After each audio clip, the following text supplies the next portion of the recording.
Ассаламу алейкум, приветствую всех. В этом видео я хочу вам показать одну из причин биения рулевой рейки на кочках. В частности, это касается калины, гранты. По всей видимости, это какой-то заводской брак, либо недоработка.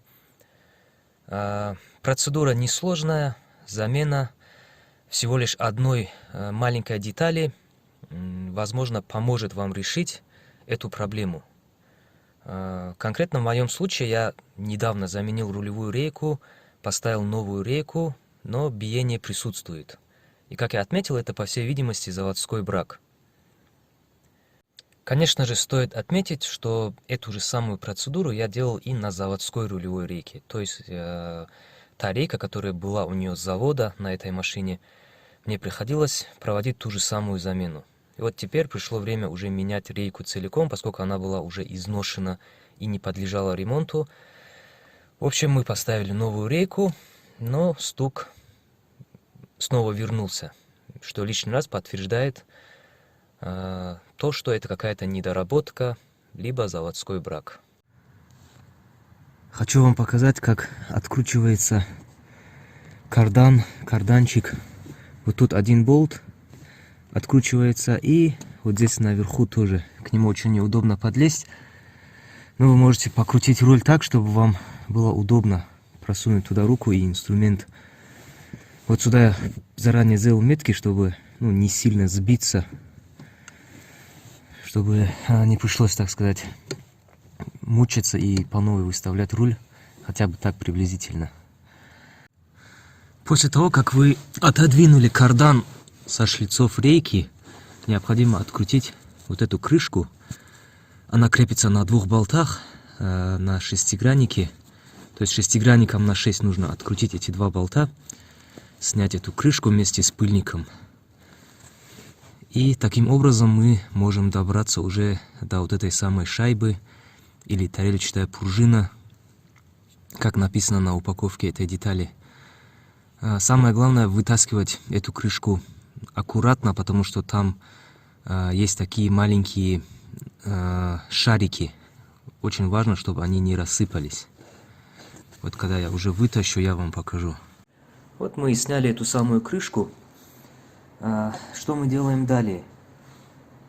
Как вы заметили, тут находится упорное кольцо. Его необходимо извлечь. Я его уже расслабил. Но оно легко снимается, нужно немножко приложить усилия. И вот под вот этим упорным кольцом находится та самая тарелочная пружина. Больше похожа на шайбу. Ее необходимо извлечь и заменить на вот такую. SS20 производитель. Я его заказал на Озоне, он стоит рублей 250-350 по-разному, в зависимости от продавца. И что-то камера не фокусируется. SS20, она по высоте больше, чем заводская штатная. И в этом вся суть. За счет вот этой формы, за счет своей высоты, получается, она перекрывает вот этот самый зазор и устраняет биение вот этой рулевой втулки, которая и ощущается, и даже слышно в салоне. Вот. И что мы делаем? Кстати, когда будете снимать вот это упорное кольцо, будьте осторожны, тут кажется резиновый какой-то уплотнитель, либо сальник. Главное, чтобы вы его не порвали и не повредили. Далее ставите уже тарелочную пружину SS20 выпуклой формой вверх, то есть выпуклой частью вверх. Это ставится вот так. И запрессовываете упорное кольцо на место. Конечно, желательно очистить остаток старой смазки и нанести новые. У меня тут, в принципе, свежая смазка, но я еще немножко добавлю литойла, думаю, не помешает. Вот и вся хитрость, вот и весь процесс по устранению вот этого самого неприятного шума. И вот, в общем, такие дела. Будем ставить на место. Что еще я хотел вам показать, на что стоит обратить внимание. Видите, вот этот пластиковый подшипник, и на ней находятся вот такие мелкие шарики. Вот об этом я вам и говорил. Будьте осторожны, когда будете извлекать крышку, потому что, возможно, вы можете выдернуть вместе с крышкой и вот этот подшипник. Вдруг, если вот эти маленькие шарики у вас потеряются, их будет очень сложно найти, и вам придется помучиться искать их на разборе или в автомастерских. В общем, будьте осторожны. Итак, я завершил процесс замены этой самой тарелочной пружины. Эффект все-таки есть заметный, хотя, по правде говоря, полностью этот шорох или стук не исчезает, но тем не менее разница есть. Я уже успел выставить руль все-таки пришлось выставлять, хоть я и оставлял метки на этом карданчике, но все-таки руль мне пришлось выставлять заново. Ну, что я могу сказать? Эффектом все-таки я доволен, результатом,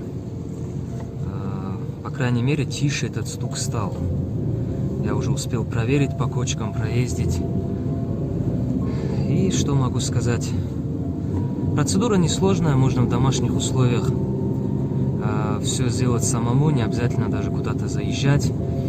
Единственное, самое сложное, то, что, с чем мне пришлось столкнуться, это установка этого карданчика.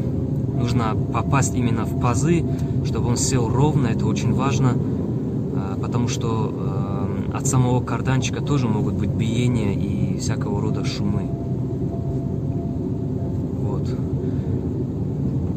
Данную процедуру я уже второй раз провожу, поскольку первый раз я это делал на заводской рейке. Машина мне досталась при пробеге 60 тысяч километров, а рейку я поменял где-то на 220. Ну и как только мне эта машина досталась, она уже была с этим стуком. Затем я зашел в интернет, начал искать информацию и нашел вот такую вот причину, так сказать, этого биения.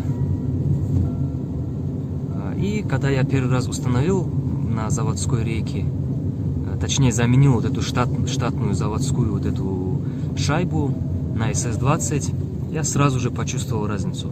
И вот я заменил рулевую рейку, когда уже пришло время менять полностью, поскольку уже, так сказать, не было смысла ее ремонтировать, реставрировать,